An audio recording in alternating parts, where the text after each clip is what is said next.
নমস্কার শ্রোতা বন্ধুরা, audio visual books by Aparna চ্যানেলে আপনাদের সকলকে স্বাগত জানাই। আজ পড়ে শোনাব সাহিত্যিক প্রেমেন্দ্র মিত্রর লেখা গল্প ইকে বানা। কয়েকটি ফুল আর বাহারি পাতার মধ্যে ঠিক চম্পক অঙ্গুলি না হোক, নধর সুঠাম কটি আঙুলের কাজ প্রথমে দেখা গেল। সযত্নে বাড়ানো নখগুলোর রঙও বোঝা যাচ্ছে। বেশ কয়েক মুহূর্ত ক্যামেরা শুধু ওই ফ্রেমেই স্থির হয়ে রইল। ফুল আর লতাপাতা নানাভাবে সাজিয়ে আবার বদলানো হয়েছে। ক্যামেরা এবার পিছিয়ে এলো একটু। যে পাত্রে ফুলগুলো রাখা প্রথমে সেটি, তারপর ফুল যে সাজাচ্ছে সে মেয়েটিকেও দেখতে পেলাম। আঙুলগুলো দেখে যা মনে হয়েছিল, মেয়েটি পোশাকে প্রসাধনে সেই রকম আধুনিকা। পাতলা দোহারা চেহারা, মুখশ্রী বিশেষ না থাকলেও শরীরের বাঁধুনি যা আছে বেশভূষায়, তাই প্রধান আকর্ষণ করে তোলবার চেষ্টা সম্পূর্ণ ব্যর্থ হয়নি। মেয়েটির চেহারা পোশাকে যে সচ্ছল আভিজাত্যের ইঙ্গিত আছে, ঘরটার যেটুকু দেখতে পাওয়া যাচ্ছে তার মধ্যে তা কিন্তু অনুপস্থিত। সাধারণ মধ্যবিত্ত চেহারাকে আধুনিক করে তোলবার একটা আন্তরিক চেষ্টা আছে অবশ্য। ঘরের যে জানালাটা ক্যামেরা পেছুবার সঙ্গে দেখা গেছে, তার কাটা পর্দার ভেতর দিয়ে অন্যদিকের বাড়ির আভাস থেকে এটি সারি সারি ফ্ল্যাট বাড়ির অংশ বলেই বোঝা যাচ্ছে। ঘরের মধ্যে ফুল সাজাবার পাত্রটি আর ফুলগুলো মেয়েটির চরিত্রই প্রতিফলিত করছে কিনা না জানলেও প্রথম থেকে মনে ছাপ রাখবার মতো করে দেখানো। মেয়েটি ফুল সাজাতে তন্ময়। মুখে সেই একাগ্রতার সঙ্গে কখনো একটু ভ্রুকুটি, কখনো একটু প্রসন্নতা ফুটে উঠছে। ক্যামেরা ধীরে ধীরে এগিয়ে শুধু মুখটিকেই বড় করে তুলল একটু পেছন থেকে। গলা আর কাঁধের সামান্য অংশ শুধু দেখা যাচ্ছে। হঠাৎ একটু অস্ফুট আতঙ্কের শব্দের সঙ্গে মেয়েটির মুখ মুহূর্তের জন্য চমকে বিবর্ণ হয়ে গেল। তার গলার পাশ আর কাঁধের ওপর দিয়ে দুটো হাত ধীরে ধীরে এগিয়ে আসছে। আঙুলগুলো একটু নড়াচড়ার সঙ্গে এগিয়ে যাওয়ার ধরনে ঠিক যেন সরীসৃপের অস্বস্তিকর স্পর্শের আভাস দিচ্ছে। মেয়েটির মুখের সেই চমকে ওঠা ভয়ের বিবর্ণতা একটু একটু করে কেটে যাচ্ছে। মুখটা স্থির, শুধু দু চোখের তারা নিচের দুটো হাতের আঙুলগুলোকে লক্ষ্য করল দুবার এ কোণে ও কোণে সরে। মুখের ভাবটা ক্রমশ বেশ কঠিন হয়ে এসেছে। কঠিন মুখ আর সেই সঙ্গে ঠোঁটের কোণে ঈষৎ বিদ্রূপ তীক্ষ্ণ হাসি। দুহাতের আঙুলগুলো তখন মেয়েটির সুঠাম গলার কোমল মসৃণতা যেন বুলিয়ে বুলিয়ে উপভোগ করছে। অত কাছ থেকে হাত আর হাতের আঙুলগুলো লক্ষ্য না করে উপায় নেই। পুরুষের বলিষ্ঠ হাতের আঙুল, গড়নও খারাপ নয়, কিন্তু কেমন খসখসে চামড়া। আঙুলের গাঁটগুলো বেশ স্পষ্ট, আর নখগুলো দিন কয়েক আগে অন্তত কাটা উচিত ছিল। নখের ডগাগুলো পরিষ্কার নয় বলেই সন্দেহ হয়।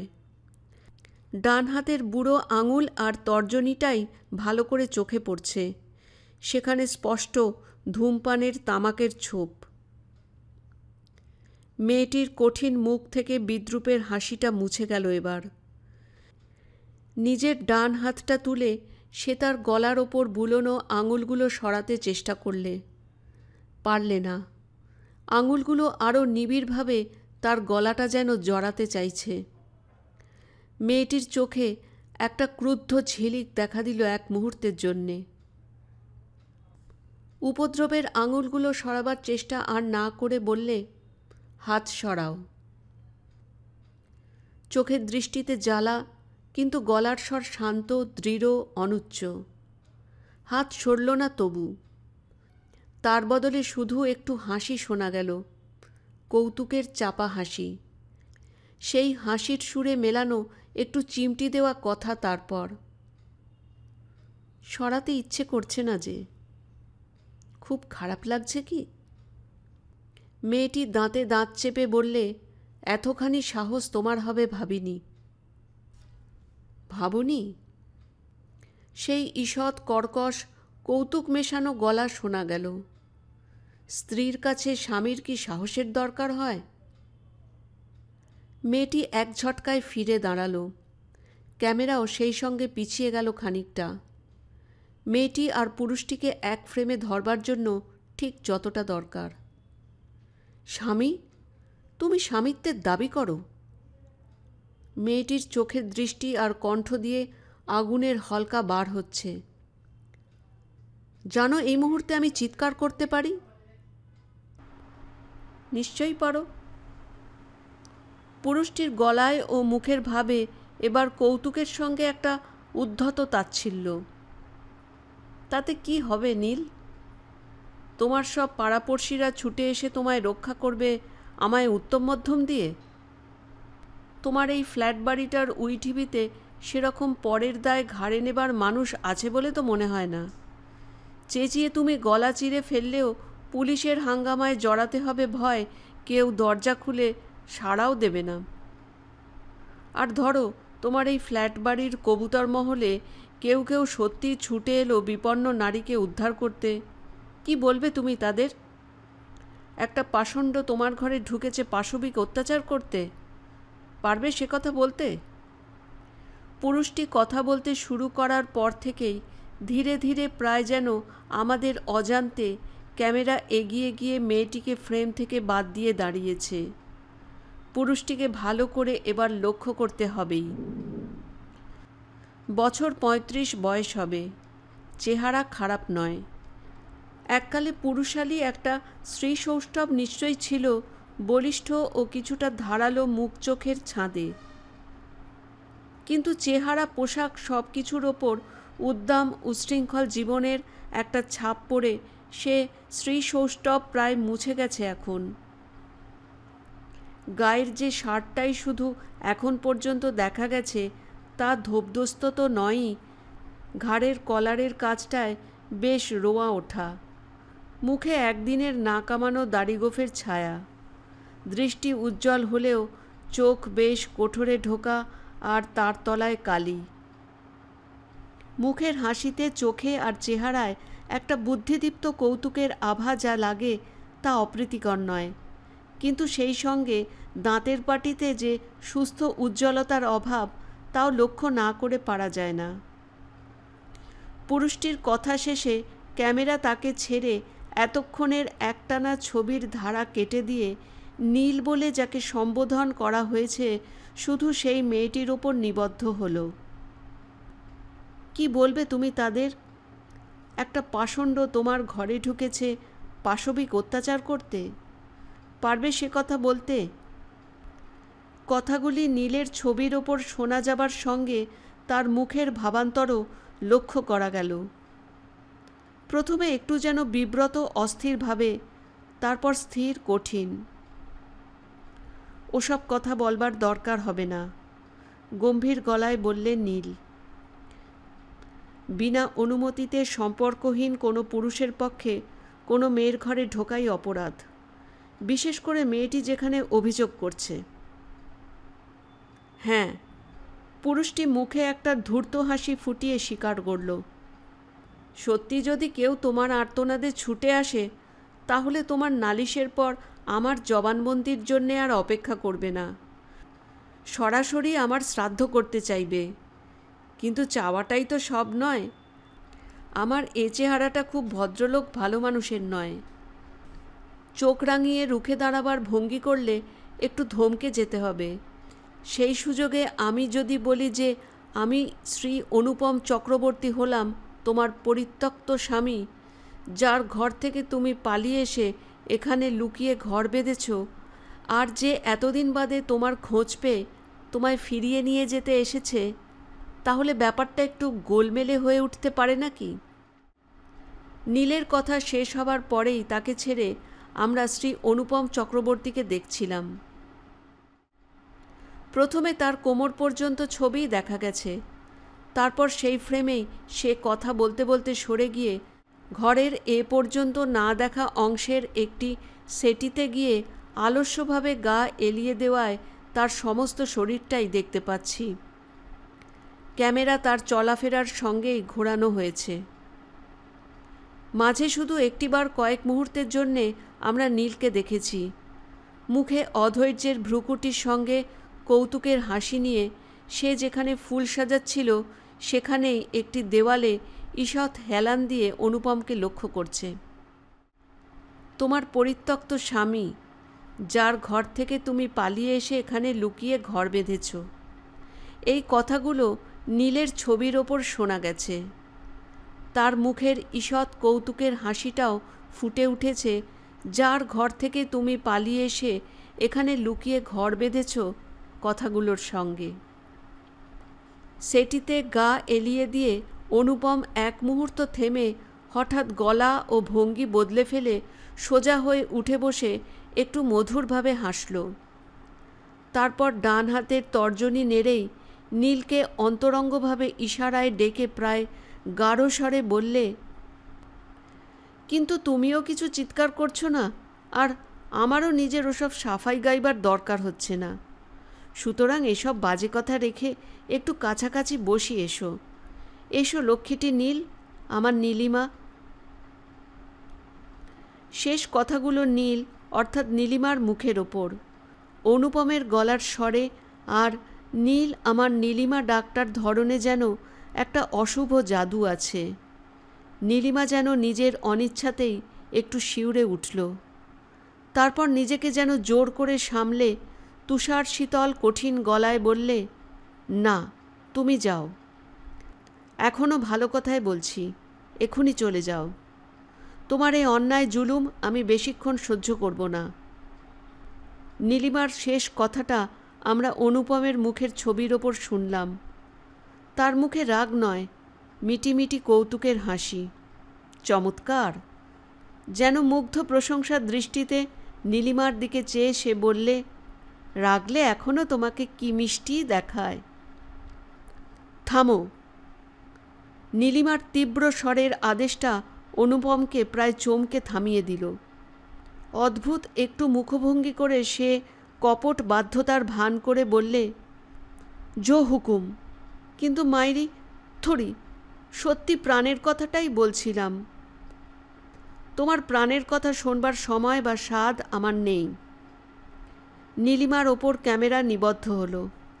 তারপর তাকেই ফ্রেমে ধরে রেখে তার এগিয়ে আসার সঙ্গে সঙ্গে পিছিয়ে এলো সোফায় বসে থাকা অনুপমকেও ছবিতে একত্র করবার জন্যে। নীলিমা তখন উত্তেজিতভাবে এগিয়ে আস্তে আস্তে বলে চলেছে, সত্যি করে বলো, কি তোমার আসল মতলব?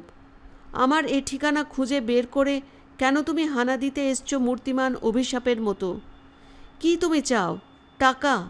মৌতাতের রসদে খাকতি পড়েছে? না জুয়ার দেনা শোধ করতে হবে? নীলিমার শেষ কথাগুলো যখন বলছে তখন ক্যামেরায় অনুপমকেও তার সঙ্গে দেখছি। অনুপম সেটিতে বসে কৌতুকের মুখভঙ্গি করে নীলিমার দিকে তাকিয়ে আছে, আর নীলিমা তার সামনে দাঁড়িয়ে রাগে ফুলছে। মৌতাতের রসদে খাকতি কি আর নেই কখন? নীলিমার কথা শেষ হবার সঙ্গে কাঁধ নেড়ে দু হাতের অসহায় ভঙ্গি করে বললে অনুপম, দেবে তা মেটাবার টাকা? দাও, আপত্তি করব না। সত্যি কথা স্বীকার করছি, কিছু টাকা বাগাবার মতলব নিয়েই এসেছিলাম। কথা বলতে বলতে অনুপম উঠে পড়ে নীলিমার মুখের দিকেই ঈষৎ কৌতুক ঈষৎ মুগ্ধতা মেশানো দৃষ্টি রেখে তার সামনে দিয়ে পায়চারি করতে শুরু করেছে। ক্যামেরা তাকেই কাছ থেকে অনুসরণ করছে বলে খানিক অনুপমকে একা দেখছি, আর নীলিমার কাছ দিয়ে যাওয়ার সময় দুজনকে পাচ্ছি একসঙ্গে।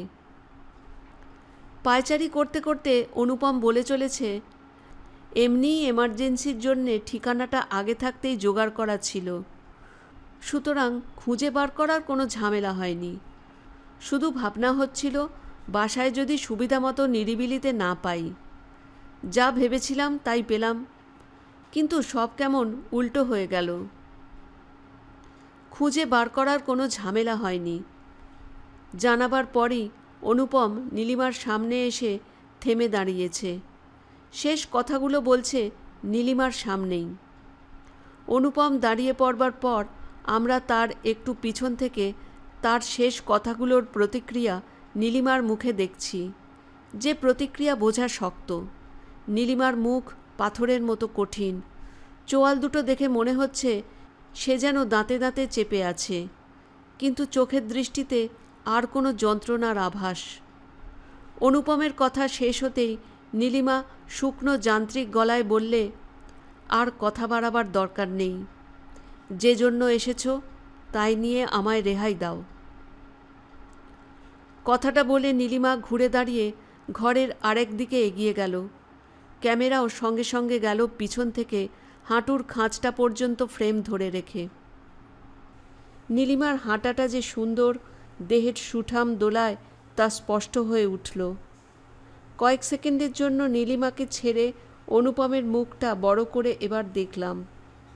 নীলিমার গতিছন্দ দেখার অকপট প্রতিক্রিয়া তার মুখে বাঁকা ঈষৎ হাসির সঙ্গে কৌতুক কুঞ্চিত চোখে কামনার একটু স্থূল উগ্রতায় ফুটে উঠেছে। ক্যামেরা আবার নীলিমাকে ধরল। ওদিকের দেওয়ালে রাখা সুদৃশ্য দেরাজের একটা ড্রয়ার এক ঝটকায় খুলে সে একটা ব্যাগ থেকে বেশ কয়েকটা নোট বার করলে। তারপর ড্রয়ারটা ঠেলে বন্ধ করে ঘুরে দাঁড়িয়ে বললে, নাও, যা আমার কাছে ছিল সবই দিয়ে দিচ্ছি। এই নিয়ে দয়া করে বিদেয় হও। আর এ কথাও মনে রেখো যে এরপর দ্বিতীয়বার কখনো এলে এ ব্যবহার পাবে না। নীলিমার কথার মাঝখানেই তাকে ছেড়ে ক্যামেরা অনুপমের মুখের ওপর গেছে। অনুপম নীলিমার কথা শুনতে শুনতে এগিয়ে আসছে, আর ক্যামেরাও তাকে ধরে নিয়ে পিছিয়ে আসছে। অনুপম নীলিমার কাছে এসে দাঁড়াবার পর দুজনকে মিলিয়ে দিয়ে ক্যামেরাও থামল। এ ব্যবহার পাবো না? কেমন একটা অদ্ভুত মুখভঙ্গি করে অনুপম বললে, না পাওয়াই উচিত। সত্যি সত্যি এতগুলো টাকা তুমি দিয়ে ফেলবে তা কি আশা করতে পেরেছিলাম? বলতে বলতে অনুপম হাত বাড়িয়ে নীলিমার হাত থেকে টাকাগুলো যেন ছোঁ মেরে নিয়ে আগ্রহ ভরে গুনতে শুরু করল। তার লুব্ধ উল্লসিত চোখ আর মুখে সাফল্যের হাসিটা দেখবার জন্যে ক্যামেরা তখন নীলিমাকে ছেড়ে শুধু তাকেই আলাদা করে ধরেছে। এ যে প্রায় 100 টাকা।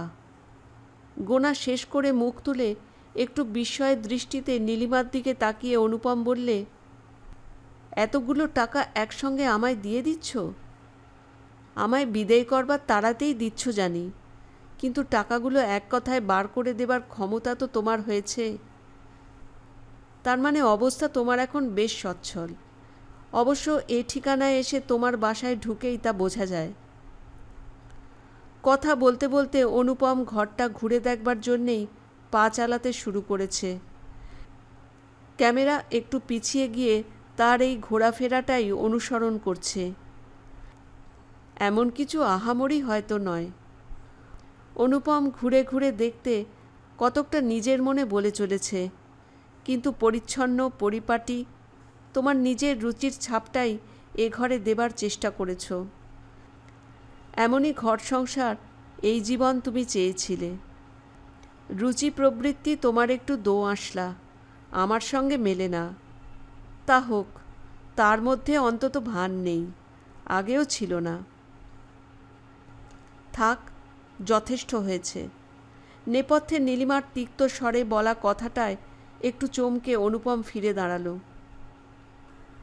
ক্যামেরা এবার নীলিমার ওপর। সে তিক্ত স্বরে বলছে, টাকা পাওয়ার কৃতজ্ঞতা আমায় ওভাবে জানাতে হবে না। তার বদলে আমায় একটু অনুগ্রহ করো, আর এক মুহূর্ত দেরি না করে চলে যাও এক্ষুনি। আমার স্বামীর ফেরবার সময় হয়েছে। তিনি এসে তোমাকে এখানে দেখবেন, এটা বাঞ্ছনীয় নয়। শেষ কথাগুলো শোনা গেল অনুপমের ওপর। তার মুখের ভাবে কি একটা সূক্ষ্ম পরিবর্তন এর মধ্যে হয়ে গেছে। সেই কৌতুকের হাসি আছে ঠোঁটের কোণে, কিন্তু চোখের দৃষ্টিতে কেমন একটু অস্বাভাবিক তীক্ষ্ণতা। বাঞ্ছনীয় নিশ্চয়ই নয়? একটু হেসে উঠে বললে অনুপম। না, তোমার পক্ষে বাঞ্ছনীয় নিশ্চয়ই নয়। স্বামীর কাছে এরকম একটা ব্যাপারের জবাবদিহিটা বেশ অস্বস্তিকর হতে পারে, বিশেষ করে নতুন স্বামীর কাছে। বেশি নয়, মাত্র বছরখানেকের স্বামী। হ্যাঁ, কি নাম যেন তোমার নতুন স্বামীর? দত্ত? কি যেন দত্ত? হ্যাঁ, এস দত্ত, মানে শুভঙ্কর দত্ত। এই যে।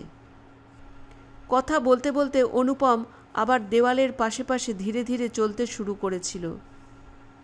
যে জায়গায় এসে সে থামল সেখানে ছোট একটা রাইটিং টেবিলের ওপরে একটা ফটো ফ্রেম রাখা। এই যে বলে অনুপম ফটোটা তুলে নিয়ে যেন ভালো করে দেখবার জন্যে চোখের কাছে ধরল। ক্যামেরাও এগিয়ে গিয়ে এক ফ্রেমে বড় করে ফটোটা আর অনুপমের মুখটা ধরল। ফটোতে একটি বেশ প্রসন্ন শান্ত গোলগাল মুখ দেখা গেল। অনুপমের সঙ্গে সব দিক দিয়েই তার তফাৎ। এই ইনিই শুভঙ্কর দত্ত? ফটোটা হাতে ধরে একটু যেন অকপট প্রশংসার সুরেই অনুপম বলে চলেছে। উচ্ছৃঙ্খল, চরিত্রহীন, অকর্মণ্য, অপদার্থ নন, দস্তুর মতো সচ্চরিত্র, সজ্জন, জীবনে সাফল্যের চূড়ায় ধাপে ধাপে উঠে চলেছেন। কোনো এক বিলিতি কোম্পানির যেন ডেভেলপমেন্ট অফিসার। একাগ্র চেষ্টায়, অটুট নিষ্ঠায় আরও অনেক ওপরের ধাপে উঠবেন। ফটোটা ধরে অনুপমের কথা বলা শুরু করবার একটু পরেই ক্যামেরা তাকে ছেড়ে নীলিমার ওপর চলে গেছে। কথাগুলো যেন চাবুকের মতো তার গায়ে লাগছে। মুখে চোখে তার তীব্র রাগের জ্বালা। কোনো রকমে যেন নিজেকে সামলে রেখে শেষে সে দ্রুত পায়ে এগিয়ে এসে এক ঝটকায় ফটোটা ছিনিয়ে নিলে অনুপমের হাত থেকে। ক্যামেরা তাকেই ধরে এনে অনুপমের সঙ্গে তখন মিলিয়ে দিয়েছে। তুমি নীচ, ইতর, অমানুষ। ফটোটা ছিনিয়ে নিয়ে নীলিমা জ্বলন্ত স্বরে তখন বলছে, তোমার মতো মানুষের তুলনায় উনি দেবতা। ওর বড় চাকরিই তুমি হিংসে করো। ওর মহত্ব তোমার কল্পনারও বাইরে। টাকা পেয়েছ, যাও এখুনি, তুমি যাও। এ ঘরে দাঁড়িয়ে ওকে বিদ্রূপ করতে তোমায় আমি দেব না। নীলিমাকে ছেড়ে ক্যামেরা শেষের দিকে অনুপমকে ধরেছে। ওর মহত্ব তোমার কল্পনারও বাইরে থেকে আরম্ভ করে শেষ অবধি নীলিমার কথা শুনে অনুপমের মুখে এই প্রথম বুঝি একটু বিষণ্ণ হাসি ফুটে উঠল। আশ্চর্য, নীল, আশ্চর্য। নীলিমার দিকে একটু যেন হতাশার ভঙ্গিতে চেয়ে বললে অনুপম, আমার গলার স্বরটাও তুমি ভুলে গেছো? তুমি কি জানো না বিধাতা এমন বাঁকা করে আমায় গড়েছেন যে সোজা জিনিস আমার বাঁকা কাছে উল্টো দেখায়। চেহারা দেখলেই লোকে আমাকে শট কপট বলে সন্দেহ করে। আন্তরিকভাবে যা বলতে চাই তা আমার এই বাঁকা হাসির ছাঁচে ঢালাই করা বেয়ারা মুখের জন্যে বিদ্রূপের মতো শোনায়। আমি তোমার শুভঙ্কর দত্তকে বিদ্রূপ করে কিছু বলিনি। যা বলেছি তার মধ্যে ঈর্ষার জ্বালা হয়তো একটু ছিল, কিন্তু ব্যঙ্গ কি অবজ্ঞা নয়। আজ আরও কিছু সরল সত্য আন্তরিকভাবে বলবার চেষ্টা করেছিলাম। এসেছিলাম শুধু কিছু টাকা বাগাবার মতলব নিয়েই, কিন্তু চুপি চুপি ঘরে ঢুকে পিছন থেকে তোমায় দেখে সত্যি কি যেন হয়ে গেল। কি হারাইয়াছেন আপনি জানেন না। অবস্থাটা হয়েছে সেই থেকে। আমার বর্বরতা মাপ করো। কিন্তু কথা বলতে বলতে অনুপম ক্রমশ নীলিমার দিকে এগিয়ে এসেছে। নীলিমা প্রথমে একটু পিছিয়ে গিয়েছিল, তারপর নিজের অজ্ঞাতসারেই স্থির হয়ে দাঁড়িয়ে পড়েছে। অনুপম কথার মাঝে একসময় একটা হাত ধরে ফেলেছে নীলিমার। তারপর সেটা নিজের দুহাতের মধ্যে ধরে রেখে আদর করে টিপতে টিপতে গাঢ় কথা বলে যাচ্ছে। ক্যামেরা দুজনকে অন্তরঙ্গভাবে ধরে রেখেছে এখন। হাতছাড়া হয়ে গেছে বলেই তোমার দাম যেন। অনুপম তার সেই ছাঁচে জমানো ধূর্ত কৌতুকের হাসিটা মুখে নিয়েই বলে চলল, এতদিনে ঠিকমতো বুঝতে পারছি তুমি আজ আমার নও। কিন্তু তাহলেও পরশ্রী বলে তোমায় ভাবতে পারছি কই। মনে হচ্ছে শুধু তো কটা কাগজের হিজিবিজি লেখা, তাই দিয়ে কি রক্তের বন্য আবেগ বেঁধে রাখা যায়? অনুপম আরও কাছে সরে গিয়ে একটা হাত নীলিমার কোমরের পেছনে দিয়ে তাকে কাছে টেনে এনেছে। হঠাৎ বেল বেজে উঠল। টেলিফোন নয়, নিচের দরজার কলিং বেল। নীলিমা চমকে পিছিয়ে সরে দাঁড়াল। দত্তই এলেন। অনুপম যেখানে ছিল সেইখানেই দাঁড়িয়ে থেকে বললে, না, দত্ত তো নয়। তিনি কলিং বেল বাজিয়ে আসবেন কেন? দেখো কোন উপদ্রব আবার উপস্থিত। অনুপমের কথার মধ্যে আর একবার কলিং বেল বাজল।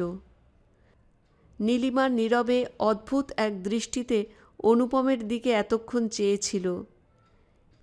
এবার যেন হঠাৎ চটক ভেঙে ঘুরে দাঁড়িয়ে ফটোটা কাছের টেবিলে রেখে চলে গেল নিচে কে এসেছে দেখবার জন্যে। অনুপম চুপ করে দাঁড়িয়ে রইল কয়েক মুহূর্ত। তারপর এদিক ওদিক ঘুরে দেখতে দেখতে নীলিমা যেখানে ফুল সাজাচ্ছিল সেখানে ভাসটার সামনে গিয়ে দাঁড়ালো।